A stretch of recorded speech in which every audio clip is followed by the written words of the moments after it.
ओम. भगवद्गीता बोध योगदास श्री जय गणेश जोशी यांचे निरूपण. अध्याय 10 विभूती योग. ओम श्री परमात्मने नमः. अथ 10मोऽध्यायः. जय योगेश्वर. परम आत्म्याला नमस्कार. अध्याय 10. श्लोक क्रमांक 11. तेषामेवानुकंपार्थमहमज्ञानजन्तमः नाशयाम्यात्मभावस्थो ज्ञानदीपेन भास्वता. अशा या भक्तांवर अनुकृपा करून मी अंशात्मक आत्मरूपाने त्यांच्यात ज्ञानदीप प्रज्वलित करतो आणि त्यांच्यातील अज्ञानजन्य अंधकार नष्ट करतो. भक्ताला अकंप योग आणि बुद्धियोग प्राप्त होऊन पुरे होत नाही. ही त्याच्या बाजूने तयारी झाली.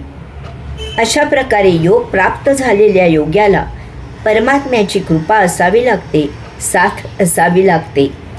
तेथे परमात्म्याचे अधिष्ठान असावे लागते, तरच त्याला आत्मज्ञान प्राप्त होते. दुकानदार लोकांना आवश्यक असा माल अगदी आकर्षक पद्धतीने दुकानात मांडून जशी गिराईकाची वाट पाहत बसला तरी ते देवसमान गिराईक त्याच्या दुकानात यायला तर पाहिजेत ना, तरच त्याचा तो आकर्षक माल तो विकू शकेल. एकतर्फी तयारी पुरी होत नाही.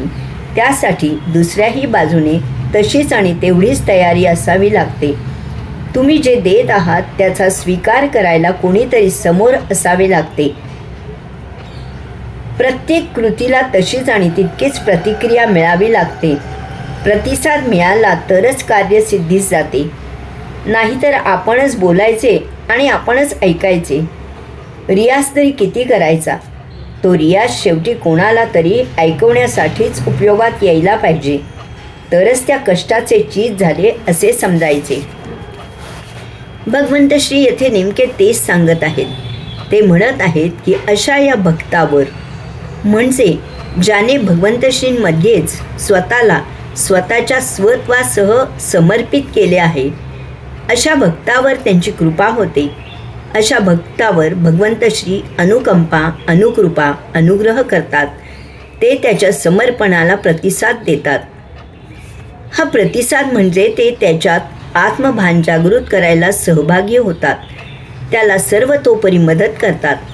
तो मंदिरात येतो तेव्हा भगवंत श्री तेथे उपस्थित राहतात. त्या योगे त्याच्यात आत्मज्ञानाचा प्रकाश उजळवतात. त्याच्या आध्यात्मिक ज्ञानाला प्रोत्साहित करतात.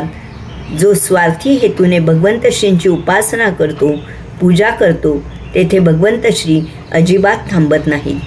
परंतु योगयुक्त भक्ताला भगवंत श्री दर्शनाची झलक देतात, जेणेकरून तो भक्त आत्मज्ञानाचा दीप तेवत ठेवील, भगवंत श्रींच्या भावभक्तीत रममाण राहील आणि त्याच्यातील संसारिक भौतिक अज्ञानाचा काळोख नष्ट होईल. यासाठी मन जाळून त्याचेच भस्म कपाळी लावावे लागते. त्या मनात अभिमान, अहंकार, अहमन्यता याची आहुती द्यावी लागते. म्हणजे त्या ज्वाळांमध्ये अज्ञानाचा काळोख नष्ट होतो आणि आत्मभान येऊन आत्मज्ञानाची ज्योत उजळते. त्या आत्मज्ञानाच्या ज्योतीत भगवंत श्रींचे स्पष्ट दर्शन होते. मानवी देहाचे सार्थक होते. हरिओम.